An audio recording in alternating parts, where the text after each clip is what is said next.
सुजाता सुबह उठकर आंगन में झाड़ू लगा रही थी। उसकी सास जैसे ही नहाकर बाहर निकली तो बहू का चेहरा देखते ही चीखते हुए कहने लगी, अरे मनहूस कहीं की, सुबह सुबह तेरा चेहरा देख लिया, अब तो पूरा दिन खराब हो जाएगा। कितनी बार कहा है कि सुबह सवेरे मुझे अपनी शक्ल मत दिखाना। यह बात सुनते ही सुजाता की आंखों से झरझर आंसू बहने लगे और वो झाड़ू को एक किनारे रखकर अपने कमरे में भाग गई।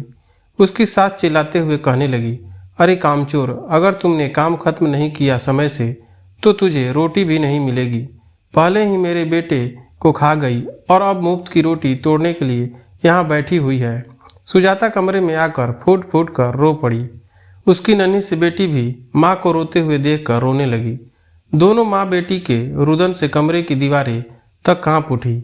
महीने भर पहले ही सुजाता की पति की मृत्यु हो गई थी। सुजाता का पति एक शराबी इंसान था और शराब पीकर उसने अपनी किडनी खराब कर ली थी और फिर एक दिन वो दुनिया से चला गया।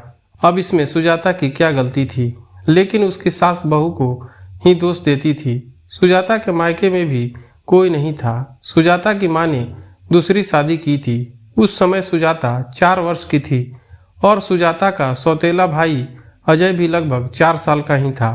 सुजाता के सौतेले पिता ने सुजाता को बस एक जिम्मेदारी ही समझा, कभी उससे कोई भावनात्मक लगाव नहीं बना पाए। सुजाता जब अपने सौतेले पिता को अजय से प्यार से बात करते हुए देखती तो उसके मन में गुस्सा उभरने लगता कि पापा मुझे प्यार क्यों नहीं करते हैं। बस तभी से वो अजय से भी चिढ़ने लगी थी। सुजाता की शादी के 3 साल पहले ही उसकी माँ का स्वर्गवास हो गया। सुजाता उस घर में खुद को बहुत अकेला महसूस करती थी। फिर सौतेले पिता ने सुजाता की शादी करवा दी। उन्होंने ज़्यादा छानबीन करने की जरूरत भी नहीं समझी और बेटी को विदा कर राहत की सांस ली। अजय कुछ सालों के बाद पढ़ाई करने के लिए विदेश चला गया। भाई से तो सुजाता का कोई संपर्क नहीं रहा और शादी के बाद पिता ने भी उसे भुला ही दिया था। कुछ सालों के बाद उसके पिता की भी मृत्यु हो गई थी और सुजाता का मायका एकदम समाप्त हो चुका था। अब पति के गुजर जाने के बाद ससुराल में उसका रहना भी दुभर हो रहा था। लेकिन सुजाता क्या करे, कहाँ जाए, उसे कुछ भी समझ में नहीं आता था। आज भी सास की फटकार सुनने के बाद वह कमरे में बैठी आंसू बहा रही थी। तभी उसकी सास झल्लाते हुए बोली, सुजाता देखो तुमसे मिलने के लिए कौन आया है। सुजाता सोचने लगी कि मुझसे मिलने कौन आ सकता है। उसने अपने आंसू पोंछे और बाहर आकर उसने देखा तो उसका सौतेला भाई अजय बैठा हुआ था। उसे देखते ही वह आश्चर्यचकित रह गई। तभी उसकी सास अजय से बोली, अब आए हो तो अपनी बहन को यहाँ से ले जाओ, मुझे इस मनहूस को अपने घर में नहीं रखना है। अजय का खून खौल उठा। वो कहने लगा कि आपने मेरी बहन को अकेला समझा है क्या? मैं विदेश में था, समय पर नहीं आ पाया। इसका मतलब ये नहीं है कि आप इसे कुछ भी सुनाती रहोगी। सुजाता अपना सामान पैक करो और घर चलो। सुजाता तो हैरान रह गई थी। उसकी सास तो जैसे उसका सामान उठाकर घर से बाहर फेंकने को तैयार थी। अजय के बार बार कहने पर सुजाता ने खुद को किस्मत के हवाले कर दिया और अपना सामान पैक करके मायके आ गई। शाम हो चली थी।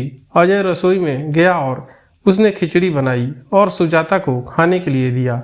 सुजाता ने अनमने ढंग से थोड़ा सा खाना खाया और अपने कमरे में चली आई। आज उसे अपने पति की बहुत याद आ रही थी। भले ही शराबी था, लेकिन कम से कम उसके रहते एक सहारा तो था। अब तो उसका कोई भी नहीं था और सबके लिए वो एक बोझ जैसी ही थी। सुजाता को तो मायके में भी बहुत डर लग रहा था। अजय सुबह ऑफिस चला जाता और सुजाता उसके ऑफिस से आने के बाद भी उसके सामने जाने से बचती रहती थी। दिन भर खाली घर उसे काटने को दौड़ता था। एक दिन वो पड़ोसन से बातें कर रही थी। उसकी पड़ोसन जॉब करती थी तो सुजाता उत्सुकतावश पूछने लगी, भाभी आप ऑफिस में क्या काम करती हैं? तो पड़ोसन व्यंग से बोली, अरे तुम्हें समझ में नहीं आएगा, वैसे भी तुम क्या जानो कि जॉब करना कितना मुश्किल होता है। सुजाता चुप रह गई। तभी अजय सामने से आता हुआ दिखाई दिया और वो झट से घर के भीतर भाग गई। सप्ताह भर के बाद मोहल्ले में किसी की गोद भराई थी और उन लोगों ने सुजाता को शुभ कार्य में नहीं बुलाया। उस दिन सुजाता को बहुत रोना आ रहा था। वो सोच रही थी कि पति चाहे कैसा भी हो, उसके नाम के सिंदूर में बहुत ताकत होती है। क्या उस एक चुटकी सिंदूर के बिना औरत का कोई अस्तित्व और मान सम्मान नहीं होता है? पति के जाने के गम में टूटी हुई सुजाता अपने कमरे में रात के अंधेरे में रोए जा रही थी। तभी उसका सौतेला भाई अजय कमरे में आ गया। भाई को देखते ही वो घबरा गई। वैसे भी वो उसका सगा भाई तो था नहीं। उसे देखते ही सुजाता के दिल की धड़कनें तेज हो गई। उसके भाई ने कमरे की लाइट जला दी। सुजाता ने झट से आंसू पोंछकर चेहरा दूसरी ओर घुमा लिया। अजय ने उसे रोते हुए देख लिया था। उसने धीरे से कहा, मैं जानता हूँ कि तुम मुझे अपना भाई नहीं मानती हो, लेकिन मैं हमेशा से तुम्हें अपनी बहन समझता आया हूँ। मैं जानता हूँ कि तुमने बचपन से ही हर रक्षाबंधन पर हमेशा अनिच्छा से मुझे राखी बांधी है, लेकिन मैं उस रक्षा सूत्र का फर्ज जरूर निभाऊंगा। अब तुम अकेली नहीं हो, तुम्हारा ये भाई तुम्हारे साथ है। ये देखो, मैं तुम्हारे बायोडाटा बनवा लाया हूँ। तुम्हें जॉब करने का मन था ना, तो जाओ खुलकर जियो। तुम्हारे सपनों को मैं पूरा करूँगा। मैं जानता हूँ कि तुम्हारा दुख बहुत बड़ा है, लेकिन तुम्हें फिर से जीना सीखना होगा। भाई की बात को सुनकर सुजाता बहुत भावुक हो गई थी। उसकी आंखों से टप टप आंसू टपकने लगे। वो हमेशा अपने भाई से दूर भागती आई थी। उसने कभी भी दिल से उसे अपना भाई नहीं समझा था, लेकिन आज वही सौतेला भाई सगे भाई से भी बढ़कर निकला था। सुजाता धीरे धीरे अपनी नौकरी में व्यस्त हो गई। उसकी बेटी भी 7 साल की हो गई थी। दोनों माँ बेटी दुखों से बाहर निकलकर जीना सीख गई थी। अजय की भी शादी हो गई थी। अजय की पत्नी रत्ना ने शुरुआत में तो कुछ नहीं कहा, लेकिन धीरे धीरे उसे अपनी गृहस्थी में सुजाता की उपस्थिति चुभने लगी थी और वो अपनी बातों और व्यवहार से सुजाता के प्रति उपेक्षा भाव दर्शाने लगी थी। सुजाता को भी भाभी की कड़वी बातें महसूस होने लगी थी।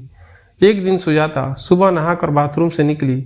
उसके गीले बालों से पानी टपक रहा था। तभी दरवाजे की घंटी बजी। सुजाता ने दरवाजा खोला तो सामने एक आकर्षक नवयुवक खड़ा था।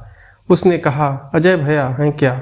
मेरा नाम मिहिर है, मैं उनके ऑफिस में काम करता हूँ।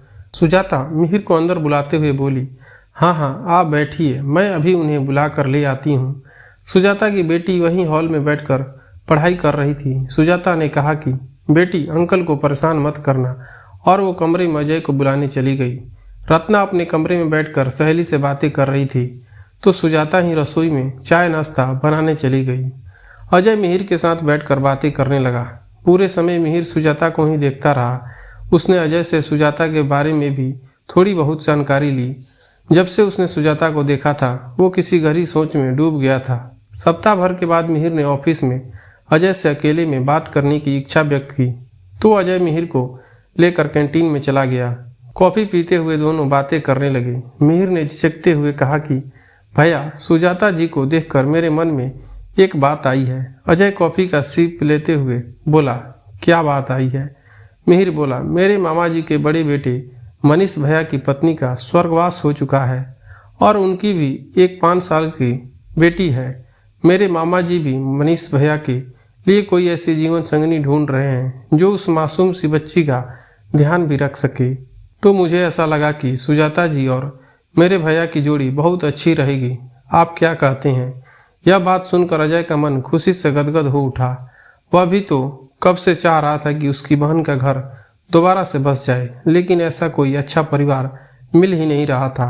अजय ने कहा कि ठीक है, मुझे मनीष के परिवार से मिलना है। जल्दी ही दोनों तरफ के लोग आपस में मिले। अजय को मनीष का परिवार ठीक ठाक लगा। अजय ने सुजाता से दोबारा शादी करने के लिए कहा तो सुजाता हिचकिचाने लगी। अजय ने उसे समझाते हुए कहा कि तुम्हें अपने भाई पर भरोसा तो है ना, मैं कभी तुम्हारे लिए कोई गलत फैसला नहीं लूंगा। सुजाता भी भाभी के तानों से तंग आ चुकी थी, इसलिए उसने अपनी जिंदगी को एक और मौका देने का फैसला किया और मनीष से मिली। पहली मुलाकात में ही मनीष का धीर गंभीर व्यक्तित्व उसे पसंद आ गया। बस फिर क्या था, दोनों तरफ से राजबंदी मिलते ही जल्दी ही मनीष और सुजाता की शादी हो गई। दो बिखरे हुए इंसान एक साथ मिलकर अब अपनी गृहस्थी संवारने लगे थे। बच्चों को भी उनके मम्मी पापा दोनों का प्यार मिल रहा था। सुजाता अपनी सुखद गृहस्थी का सारा श्रेय अपने भाई अजय को देती थी, जिसके कारण वह मुश्किल परिस्थिति में टूटने से बच गई और आज उसके भाई ने उसके लिए अच्छा जीवन साथी ढूंढकर उसका अकेलापन भी हमेशा के लिए दूर कर दिया था। तो दोस्तों, आपको ये कहानी कैसी लगी हमें कमेंट करके ज़रूर बताना। आपका बहुत बहुत धन्यवाद।